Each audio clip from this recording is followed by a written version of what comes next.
Here's your host, Dennis Rimmer. Hello, thank you for tuning in to our little podcast here. This episode features author Sara Winokur. The book is called Ivory Bones, the Lewis Chessmen Murders, and it's all about ancient chess pieces, a centuries-old diary, and a modern killer closing in. And Sara is a geneticist, a researcher, and author of the award-winning Double-Blind, the Icelandic Manuscript Murders. And she tells us off the record, well, at least we didn't record it, but if you're involved in those DNA things like Ancestry and 23andMe, well, because of the way those episodes or inserts or samples, whatever term you want to use, she says that perhaps you should delete your information just in case, because you never know how many unscrupulous people are out there that can get your information off the internet, and we know that not everything we put up there on the internet is safe. So that's just a word to the wise from Ivory Bones author Sara Winokur. And now, on with the show. All right, here we are, and just a sec, countdown, 3, 2, and 1. Hello, here we are again, another episode of our famous Talking Books and Stuffs podcast. With us today from California, I think, is Sara Winokur, and the book we have in front of us is Ivory Bones, the Lewis Chessmen Murders. So, Sara, I have to jump right in by saying, are you really related to a pirate? Yes, I am. The book details a pirate raid on Iceland in 1627, and the mastermind of that pirate raid turns out to be my ancestor. Now, that was 400 years ago, so I can't take too much responsibility or shame or whatever for his actions. It was a long time ago. But still, you've got some of that. Now, was that a Nordic-type pirate? You know, his name was Murat Reef. He was originally Dutch, and many of the Dutch original privateers became pirates when they were captured themselves and taken to North Africa. So he was one of the famous Barbary pirates, who operated out of the North African coast. Gotcha. The Barbary coast, yes. So, yeah. I've just got to jump right in here and say my favorite F word is easily translated to Icelandic, right? Yes. Your favorite what word? F word. Oh, yes, it is. I think you'll see that, but it's translated. It's not spelled exactly the same way, but I think the reader will get the idea. Exactly. It's on page 1. Page 1, exactly. So, what got you interested in Iceland, in particular? Yeah, well, my previous career was as a geneticist at the University of California. The reason I originally became interested in Iceland is they have a DNA database of most of their citizens. It's not a criminal database. It's just used to identify genes that cause disease. So I went to Iceland to tour this company that has a database, and subsequently just became enamored with Icelandic culture and the history and the landscape and the people, and I just thought, well, this is a great place to write a murder mystery, because you get outside of the capital, and the entire rest of the country probably has about 150,000 people in it, in the entire country. Yep. Outside of the capital, and so there are lots of remote farmsteads and sort of eerie landscapes. Yeah, and lots of volcanoes, apparently. Okay, they have pretty much everything.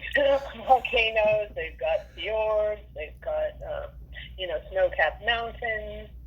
It's a really interesting terrain. And you, just to backtrack a bit, you have a Ph.D. in what, genetics? Yeah, in human genetics. So we studied a number of human genetic diseases, such as Huntington's disease and muscular dystrophy, and identified the genes that cause those diseases, and the lab is currently working on ways to help ameliorate the symptoms in people that have these diseases. And where did you get your PhD and why genetics? Well, okay. I got it from the University of California, Irvine. Genetics, because I have always been interested in science. I think a lot of that derives from my enjoyment of puzzles and putting all the pieces together to solve either a puzzle, in this case a mystery, or in terms of science, the grander puzzle, or trying to understand how human disease comes about. And your PhD, like you said, in genetics, and flipping back to Ivory Bones, the Lewis Chessmen murders, and Iceland, the Grey Goose laws. Can you explain that one? The Grey Goose laws. So those were laws that, I know we think of Grey Goose as the vodka, but those were laws that were established early. Iceland has the longest lasting existing parliament in the entire world. It's lasted for 1,000 years, and these were just some of the laws that came out of that parliament. And you're a genetic person, so how about your views on 23andMe and Ancestry.com and those kind of things? Is that okay? Right. Are they okay with you? Well, I think everyone needs to make their own decision, but to be aware of the risk that your genetic data can be sold and, to pharmaceutical companies or sort of in the broader public domain. 23andMe, I personally had used. They were not any longer qualified or permitted to use their data for health purposes, only for ancestral links. But personally, I would recommend deleting your data at this point. To what with your data? Well, I deleted my data from 23andMe. Delete it, yeah, yes. Just out of privacy concerns. Right. And not only privacy for myself, but as you're probably aware, everyone shares their DNA to a great extent with your parents or children, your brothers and sisters, and so forth. So if you're going to submit your DNA, it's very likely that close relatives of yours will have a great portion of their DNA exposed as well. So it's not only a privacy concern for the individual that submitted their data, but also for close relatives. So I think everyone just needs to make an informed decision as to whether they're willing to risk that for the knowledge of their ancestry, which I think is sort of an interesting aspect of using those databases. Yep. And then sort of weighing that against the privacy concerns. Right. Well, I found out that I'm half Nordic, Norwegian, and half British. So basically, 1,000 years ago, my ancestors invaded themselves. But that's the way it goes. Yeah, it was all one big stewing pot there. Right. I have very similar ancestry to yours, as well as Dutch, of course. Yeah. Pirate and his buddies. Yeah, and the pirates, of course. So what got you into fiction writing, being that you're basically a scientist? Yeah, it's not that much of a leap when you think about it. I had a previous career, as I mentioned, for 25 years as a geneticist, and then I took a step back when I was diagnosed with a health problem. I'm completely fine now. But I decided to take on a new challenge altogether rather than going back into research.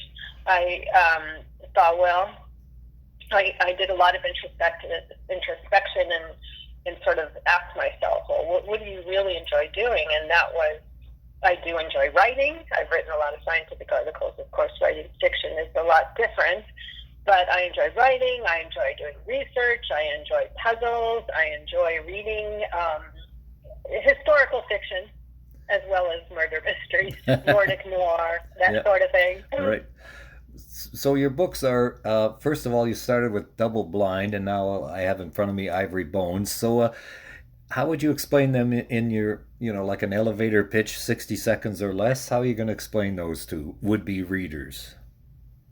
Right. So they both involve the same cast of characters, really. The main character is an Icelandic forensic scientist. She is the one to sort of derive clues from the various murders by using DNA analysis, which of course I'm familiar with. They both are, to an extent, historical fiction. Certainly Ivory Bones is much more in that vein, because I follow the life and really trauma of one of these captives of the pirate reign in 1627. I follow her story in the terms via a diary that she wrote that was then uncovered and sent to Brynja, this Icelandic present-day forensic scientist. And she has to go rifle through the diary to find clues as to where these Lewis Chessmen are. And the Lewis Chessmen are extraordinarily valuable 12th century, very animated chess pieces that were carved in the 12th century, as I mentioned, from walrus ivory. And they went missing for 600 years until they were found off the coast of Scotland, believe it or not.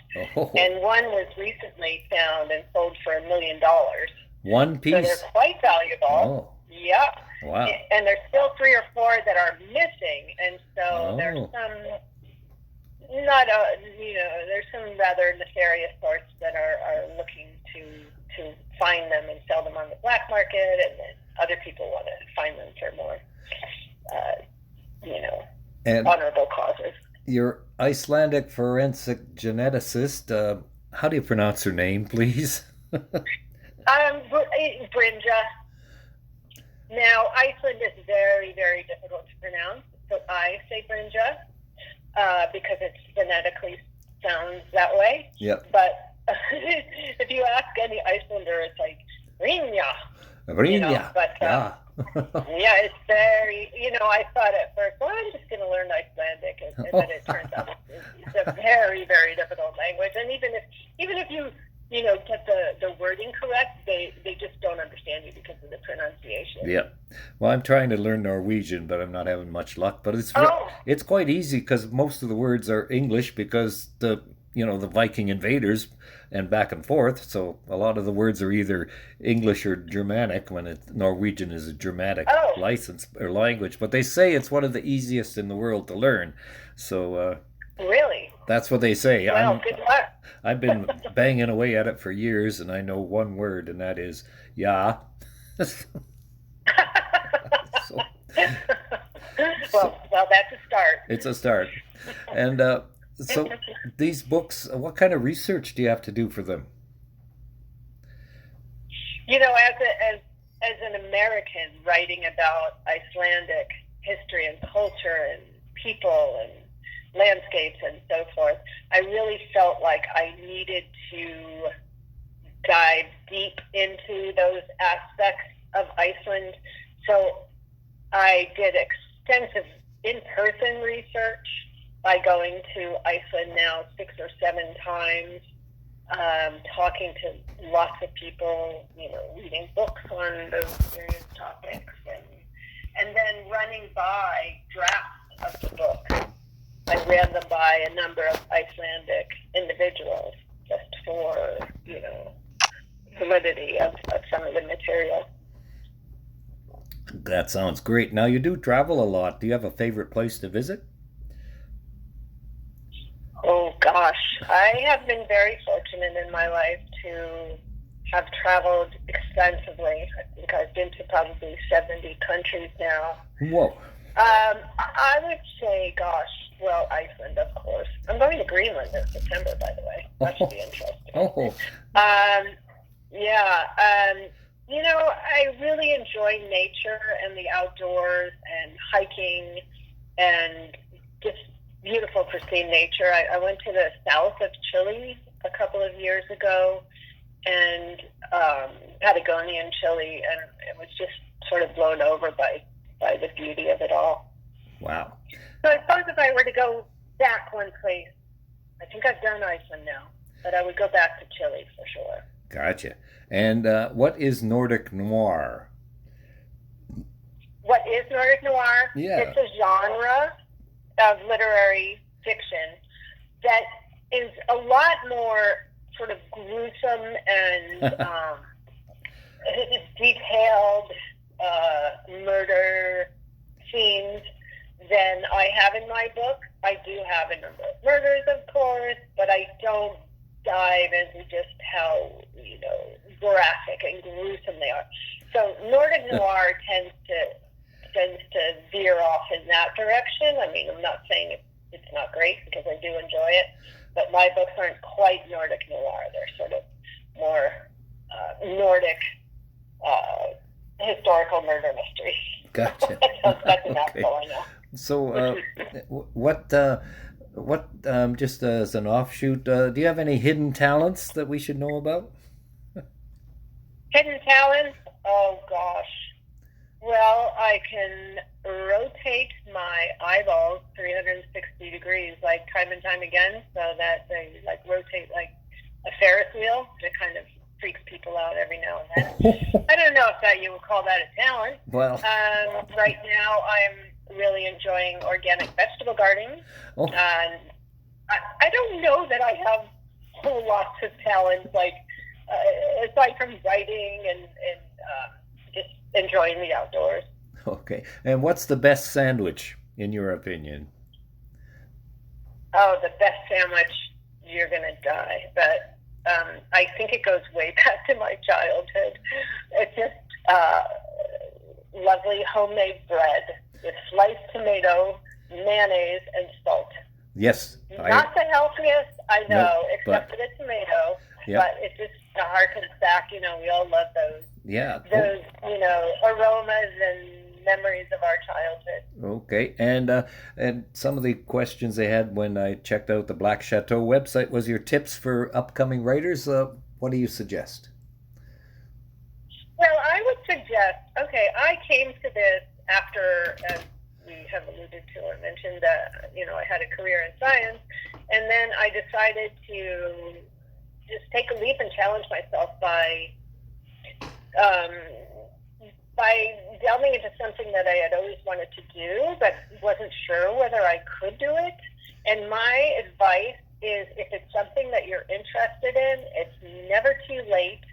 Don't be afraid to just jump in and give it a whirl, but also, converse with a number of other authors and sort of get some critique and be open to honest feedback. But just go for it, basically. And I do love this quote of Eleanor Roosevelt, where she said, "Do the thing that scares you most." And it basically sort of forces you to grow in a way. If it's something you want to do, give it a whirl. Touching snakes. I don't want to touch snakes. Okay. Well, if you don't want to, then don't do it. Well, I did once. It was like a python or boa constrictor or something that they bring around on those shows that go to fairs and stuff. Well, it was cold and muscular. Right. Oh my gosh! I don't know. I guess most humans have this innate fear of snakes. Oh. Understandably, probably pretty smart, actually. Yes, that's right. So what's next for you? Literary. Well, yes, I am going to Greenland in September. Right. Because the third book, I do want to carry some of these characters into a third book, but I want to move to a different location. So I'm going to have it set in Greenland, but have it tied back to meeting this main protagonist in Iceland, having to evaluate and analyze the DNA from various murders in Greenland. But I want to dive into a different culture altogether, the Inuits, and Iceland is right now sort of a hotbed between multinational interests. Yeah, right. Interesting. Yep. You know, we don't need to go there, but No. yeah, Well, there's a lot of conflict in Greenland right now. You're right. And friends of mine are going there in August. Actually, they actually won a cruise on Viking, so they've got this big $50,000 prize they're taking advantage of. So wow, yeah. That's fantastic. Right. Wow, how exciting. And no kidding. And you've got a website. Can you just give us that, please? Yes, it's essentially, well, it is my name, Sara Winokur. I'm going to spell it. It's Sarawinokur.com. Pretty straightforward. I do have .com. So I have a website that, you know, that has a lot of information, not just on the books, but on all sorts of background in Iceland. Yeah, I'm looking at it right now. So, yeah, and it's all about you. And you look like you're 35, so that's great. Yeah, I wish. I don't know if I wish, actually. No, neither do I. I'm hot. I'm twice that and more, but still keeps me going. So well, exactly. As long as you feel 35, right? Yeah. Well, I feel 17, but that doesn't help. No, that's a little too. Yeah. My dad always said that. He said he looked in the mirror and could never figure out who that old person was staring back at him. I know, yes. Oh, well. Yeah, it is rather shocking after a while, but we're lucky to be here. Exactly. Well, again, thank you very much, and we'll let you know when this shows up. Fantastic. So nice speaking with you. Thank you for visiting with us today. This is Talking Books and Stuff with Dennis Rimmer. Contact him at dennis@talkingbooks.tk. Thank you, and may all the good news be yours. Oh, and don't forget to check out his book, The Great Canadian Notebook, available across Canada and at amazon.ca.